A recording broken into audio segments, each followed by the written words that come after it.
Good day, everyone. We are here to present our case study on the 105 healthcare system and the challenges it faces in managing patient information. My name is Justin Reggie Imson.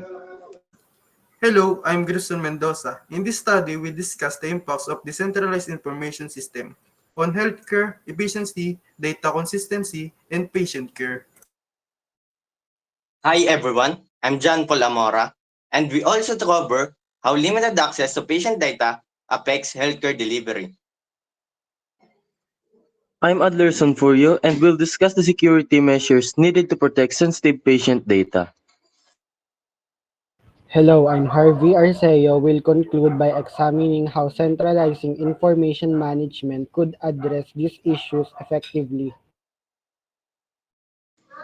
The 105 healthcare system is a large multi-facility organization that serves a diverse patient population.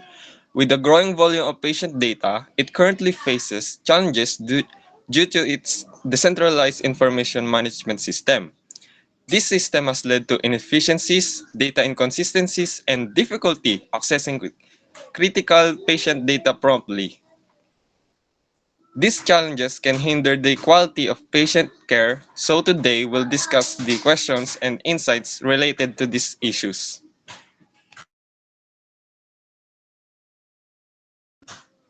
The first question is, what are the key issues and challenges faced by 105 healthcare system in its current information management system? The main issue at the 105 healthcare system is the decentralization, which results in efficiency, data inconsistency, and difficulty accessing critical patient information. Besides, because of this, the organization struggles with inefficient workflows, which can cause delays in diagnosis, hinder patient recovery, and potentially worsen patient conditions. This inefficiency also increase staff workload and prolong task completion times, making it challenging to deliver timely and effective care.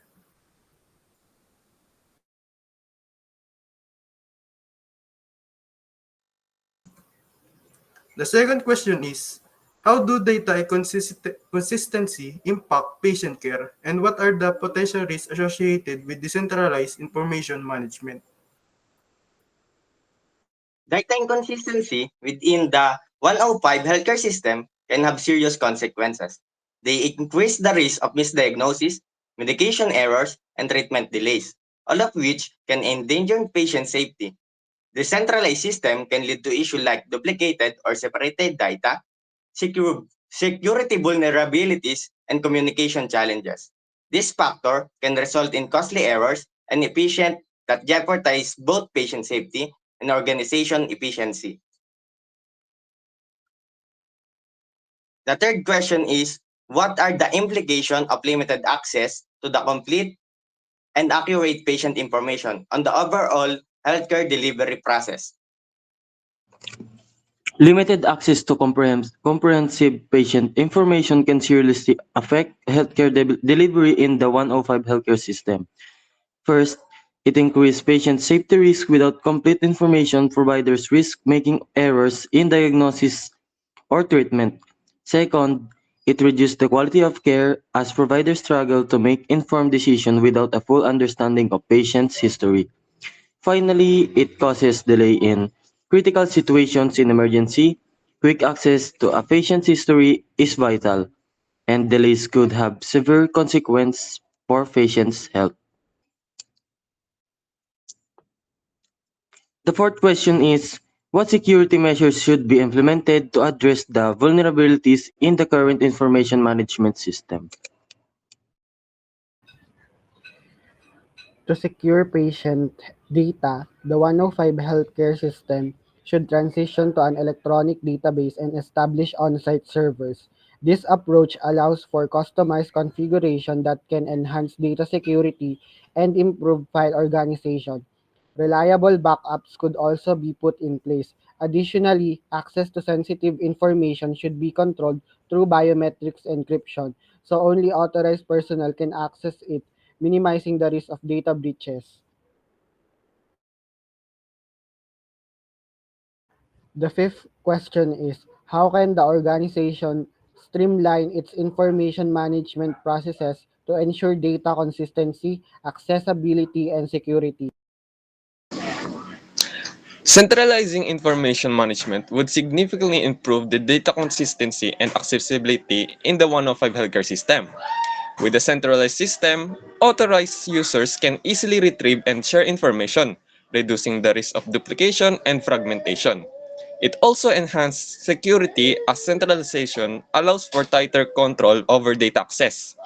By improving the data accuracy and accessibility, the healthcare team can work more efficiently and deliver better patient care.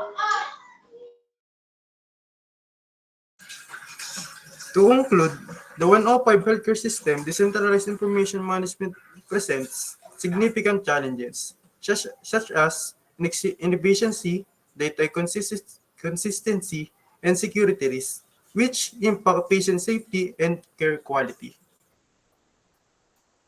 Data inconsistency lead to risks like misdiagnosis and errors, while limited access to information delays critical decision in patient care. Enhanced security measures like biometric encryption and on-site servers would protect patient data and increase reliability. By centralizing the information management system, the organization could ensure data consistency, accessibility, and improve security. Thank you for your attention. With a more streamlined, secure, and accessible information system, the 105 healthcare system can deliver better care and enhance patient outcomes. We appreciate the opportunity to share our insights.